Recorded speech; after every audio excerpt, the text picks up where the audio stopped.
Good evening. I'm Kelda Yoon. OPP are searching for a man considered armed and dangerous tonight after a terrifying scene early this morning that saw the suspect allegedly shoot at passing vehicles on the highway in Mississauga before stealing a car and fleeing.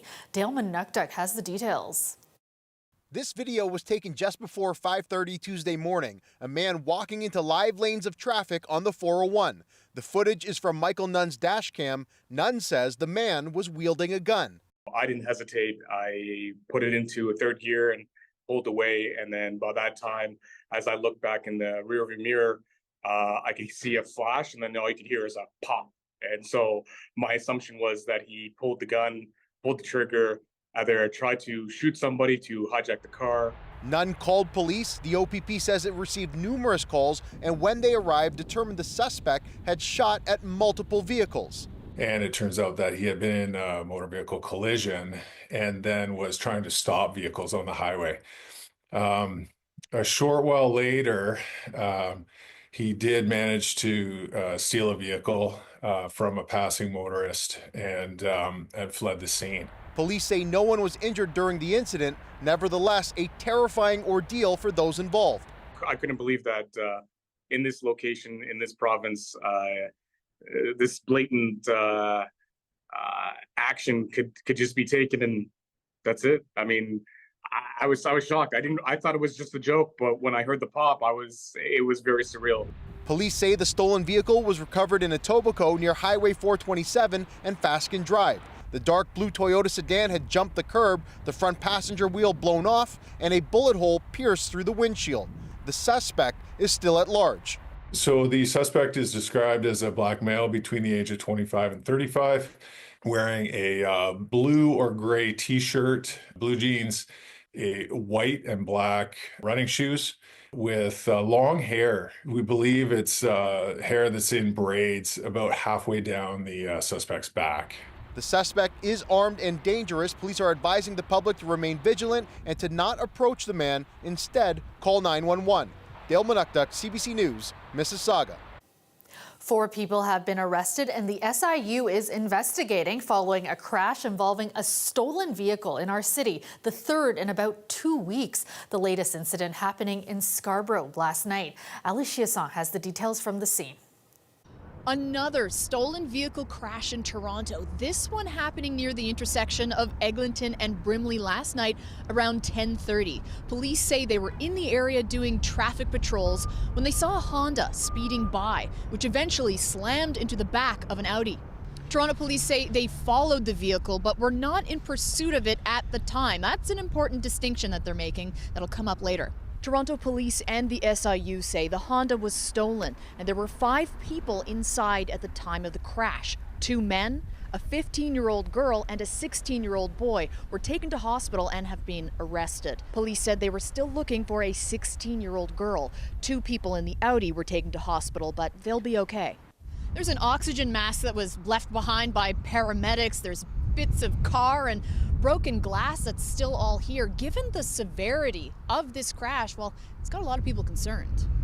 Honestly, I'm not surprised considering how many other incidents have happened this year in terms of car theft. If I was standing at this bus stop, which I am most nights or evening, my friend, my housemate was going to work. So if I was coming back from the same job, that could have hit anyone that was here. That could have been way worse. The Special Investigations Unit is involved, and they get called in anytime a civilian is injured after an interaction with police. But TPS says this was not a police chase. So still a lot up in the air here. This is still an active investigation, although 4 suspects are in custody. Ali Chiasson, CBC News, Toronto. Toronto police have charged a woman after she allegedly sold fake Taylor Swift tickets to dozens of people who were hoping to catch the Eras tour in the city this month. Now, police say the accused took tens of thousands of dollars from her victims, promising tickets that never materialize. Greg Ross has more. Jessica Goodwin thought she had tickets for her and her 2 young daughters to see Taylor Swift's 5th show at the Rogers Centre. I paid $1,620 for the 3 tickets. Goodwin and a friend purchased tickets from a woman named Denise Tizer off of Facebook. She sent us a screenshot of the inside of the Rogers Center and the seating plan and had circled our section. And so it all seemed pretty legitimate. Leanne Batista paid over $1,700 to the same woman to buy tickets for her and her daughter to see Swift's final Toronto show. Both Goodwin and Batista say they were shocked when they learned just days before the concerts those tickets they bought didn't exist. I don't know, I couldn't believe it. I never imagined anything like this. I reached out to Denise immediately upon hearing these rumors, and surprisingly, she did answer me back, and without any sort of remorse or apology, she's like, "Yep, the tickets aren't coming, and I can't give you your money back." The worst part was having to break the news to their daughters. I was in tears, telling her, "I'm so sorry. I have to tell you that the tickets that we got are not real. We won't be going." My daughter, my 8-year-old, it was like her dream for 3 years to go see Taylor Swift. And yeah, she was like walking on a cloud for 3 days. And then she was really upset. To make matters worse, Goodwin lives on the Magdalen Islands just off the coast of Nova Scotia. She spent thousands more on airfare and accommodations to come to Toronto with her entire family. It was all non-refundable. All in all, we were probably like $6,000 or $7,000 in this scam of hers. They decided to try and make the best of a bad situation and just go on the trip, even though they wouldn't be able to see the show. So we went to the tailgate party the afternoon that we were supposed to be getting ready for the concert. And my girls did have a lot of fun. I mean, they enjoyed it, and they got into the Swiftie spirit, I guess you could say. And I mean, the streets were filled with Swifties, and it was a reminder, and it was a constant reminder of this is what's going on, and we can't attend, basically. So, I mean, yes, we made the best of it, but it never compared to what should have been, I guess. Turns out these women were just a small part of the scam. According to police, there were at least 28 people who were allegedly victimized by Tizer, who police say used the alias Denise Blackhawk on Facebook. They came forward with, hey, I've been scammed out of money, because it was a lot of money under each individual. It was up to in and around $70,000 that this woman scammed out of the 28 victims. Tizer is now facing multiple charges, including 32 counts of fraud under $5,000 and 1 count of fraud over $5,000. Greg Ross, CBC News, Toronto. Notorious murderer and serial rapist Paul Bernardo has been denied parole for a third time. The 2-member panel did not deliberate for long today before handing down their decision. Sarah Levitt has more from outside Bernardo's prison in Quebec. The hearing took most of the day, but in the end, it only took 30 minutes of deliberation for 2 members of the Parole Board of Canada to deny Paul Bernardo parole. They denied him day parole, full parole, and temporary absences, saying the risk remained too high. The 2 members did say that Bernardo had made progress since his transfer to La Macasa institution in Quebec a year and a half ago, but that it was not enough to allow him to live in society. Earlier in the day, Bernardo had to listen to victim impact statements. The mothers of Kristen French and Leslie Mahaffey testified. Those were the 2 girls who were kidnapped, sexually assaulted, and murdered by Paul Bernardo. Speaking via a video conference, Donna French said that her worst nightmare would be that another family would have to endure what hers has should Bernardo go free. Part of what she said was, quote, "It was not easy to learn to live and have meaning in our lives after such a senseless and brutal loss. They say that time heals, but I don't for a minute believe that, for I have not healed." All that while, Paul Bernardo was listening in from another room. He has been denied parole in all aspects of his demand. Sarah Levitt, CBC News, La Macasa, Quebec. Premier Doug Ford and other Canadian premiers are set to meet with the Prime Minister tomorrow for an emergency discussion following Donald Trump's announcement that he plans to impose a 25% tariff on all Canadian goods once he takes office. Ford calling the plan one of the greatest threats Canada has ever received from its southern neighbor, adding that the country will be forced to retaliate. Lane Harrison has more. My favorite word. Tariff! Donald Trump made no secret of what was on Canada's trade horizon during his campaign. Now, the president-elect is promising a massive 25% tariff on goods Canada sends south, saying on his social media platform Monday night the tariffs will stay in place until Canada and Mexico curb the flow of cross-border drugs and illegal migrants. I found his comments unfair. I found them insulting. It's like a family member stabbing you right in the heart. Ontario Premier Doug Ford says he spoke to the Prime Minister Monday night, with Justin Trudeau saying this morning he has accepted Ford and the other premiers' call for a meeting. The Premier is also taking issue with Trump lumping Canadian and Mexican border issues together. To compare us to Mexico is the most insulting thing I've ever heard from our friends and closest allies. Ford says Canada's premiers are ready to work on Trump's instructions on border security. We have to tighten up our borders on both sides.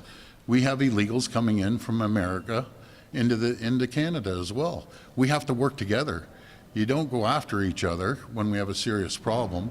There's illegal guns, there's illegal drugs, there's illegals coming across our border, and those guns are being used on heinous crimes coming in from the U.S. He says if tariffs are implemented, Canada will have no choice but to retaliate. The news is causing concern across industries in Ontario. From lumber, the impact to a highly trade-exposed industry like ours could be devastating. To grain farmers, it could be devastating to Ontario's agriculture, grain in particular.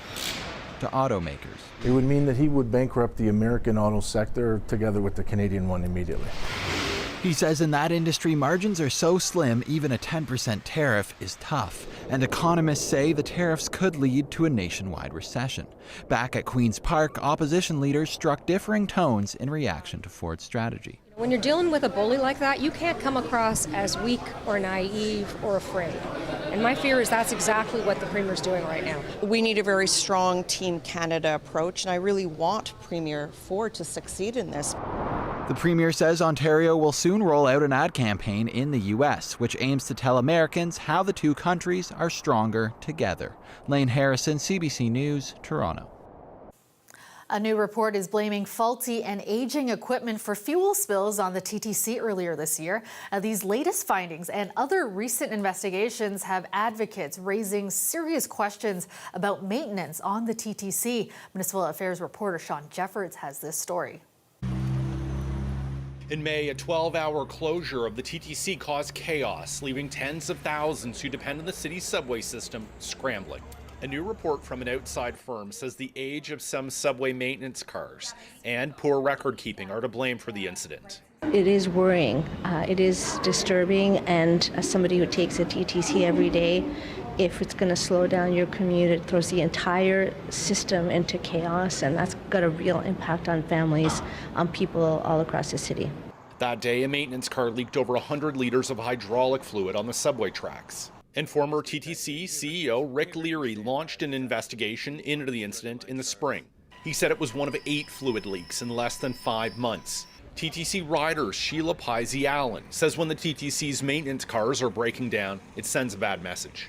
Even the maintenance equipment is not being properly maintained. And I think that it raises questions about what else might fail without notice.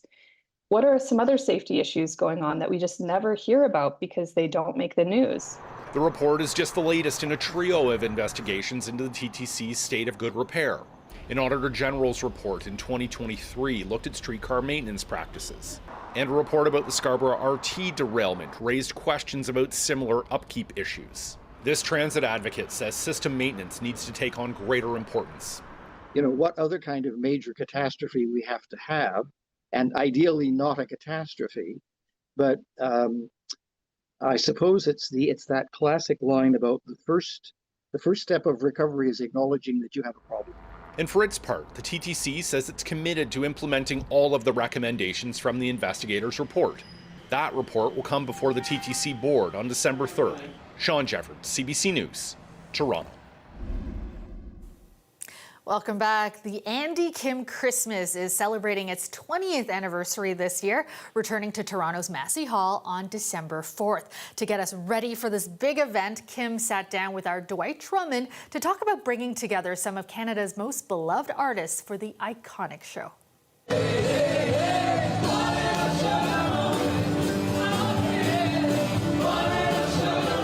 Let's talk about this show, because I know that this show was supposed to be a one-off. We're 20 years on now, just so you know, 2 decades on.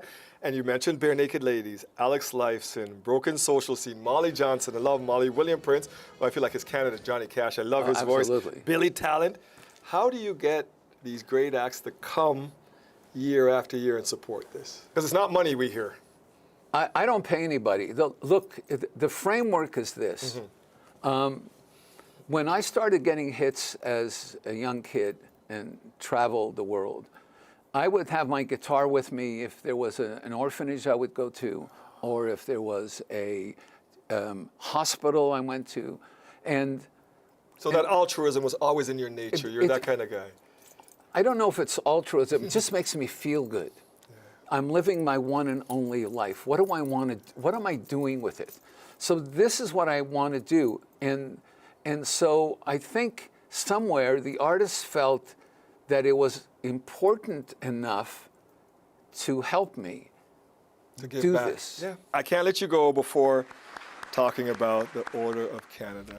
Singer-songwriter Andy Kim has left an indelible mark on the music industry. His chart-topping hits, Rock Me Gently, and that is very difficult to say without singing it, by the way, and Sugar Sugar, have become timeless classics, garnering global acclaim. It's one of our country's highest civilian honors. The son of Lebanese immigrants, growing up in Montreal, started at 16, millions of records sold, and you've received a lot of recognition throughout your career. But what did the order mean from Canada to you? I thought it was a joke when they said you were getting when they called me, you know, I thought it was a joke, and then I realized it wasn't, and I started crying like a baby because my mom and dad are not here, and you know, I think about, well, you're there somewhere. I don't know if they're there somewhere, you know, but it is the biggest moment of all my gold records I would give compared to this. Wow. When I look at it, I think about them, and I'm not sorry that I drove them crazy. But we're I'm sorry happy that they too, weren't here. because we got this great music, man. And it's part of our Canadian legacy because you're one of ours. You know, we don't care if you're living in LA, we claim you as ours. Before I let you go, we got to get back to the party. What can folks expect from this year's show? Well, you know what? You started, you know, talking about the great artists, and, you know, we talked about Dan Hill being a part of it. We love Dan. And Rock Voisine, I don't know if you're familiar with from Rock. Montreal, He's flying in from Montreal. He's got a show to do, but he's going to fly in just and for this. Love do it. this. Alex Lifeson, there's Kevin Drew from Broken Social Scene that, you know, took my career from to another place and time. I think you're already sold out, though, no? Like, this thing sells out every year. I think as of yesterday, there's maybe a couple of hundred seats somewhere, you know. We're glad to have you home. And every year, 2 decades now, and it's not stopping, is it? Are we going to have to, do we get to chat next year? Thank God, you know what? Because you look great, you look young and healthy. I've never been ill, I've never got COVID, and my brother's never got COVID. You look you look great. Man. So I feel very blessed to be here. Let's do it again next year. One more, 21st. Thank you. Thank you so much, Real man. pleasure. Thank you. This is an honor to be here. Yeah, this is great.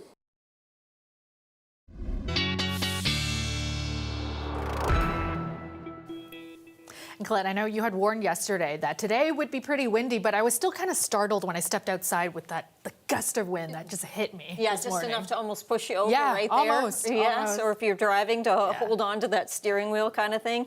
So yes, we're going to at least see some improvement from those very blustery conditions that we've had. But something else is taking place this week with our weather, which is we're getting to that point in the season where it's going to start actually feeling like a little taste of winter. That's coming towards the end of the week. So today, this was not it. I mean, at 6 a.m., our temperature had actually come up in the early morning hours. So we were up to, in Toronto, 7 degrees. They were coming off a high yesterday of 10 degrees in Windsor. So even this morning, you were still holding at 5. But then as the day wore on, we saw those temperatures getting a little cooler. This is a snapshot at 6 p.m., but just after 6, you know, with that sun having set there at about 4:45, the temperature dropped another couple of degrees at Pearson down to 2 degrees. So a look at what's going on in the upper level with the jet stream. So where you see that red on the maps around the Dakotas there, pushing over towards Minnesota, that's some pretty significant energy, and that is going to play a role for many folks in the U.S. trying to get where they're going for U.S. Thanksgiving, because it is another storm system, not the one that we just kind of had go through. That's still bringing a little bit of light snow even tonight there into northeastern Ontario, another couple of centimeters, and that's why they get that 5 to 15. That's system 1. System 2 is coming out of the Rockies with that energy I was just showing you, and that's going to help this development. And with that, but with the track, the jet stream also kind of pulling it nearly zonal, so nearly west to east, means it should keep it to the south of the GTA, maybe just getting kind of clipped with a few wet flurries from southwestern Ontario along the northern shore of Lake Erie and into certainly the Niagara region, but that should be about it. A little bit of light mixed precipitation unless that track changes and it pushes further north. As for our winds, they've already been improving. We'll continue to see that into tomorrow, more of a southwesterly flow, not as strong, but enough of a wind with the temperature falling to -1 tonight, and even winds at about 15 kilometers an hour will give us a wind chill tomorrow morning around -5 to -6. So do be very aware of that. A cooler start tomorrow, but it's later in the week, Kelda, where we see those much chillier temperatures coming our way. And that's when we're going to get that little taste of winter starting to show up, right? I guess it's inevitable. It's like the end of November, right? There's always that kind of changeover. And then there'll be the next step where it gets really cold. But let's hold off on that. Let's hold off on that for now. And that's our show for you tonight. Thanks for joining us. Have a great night, everyone.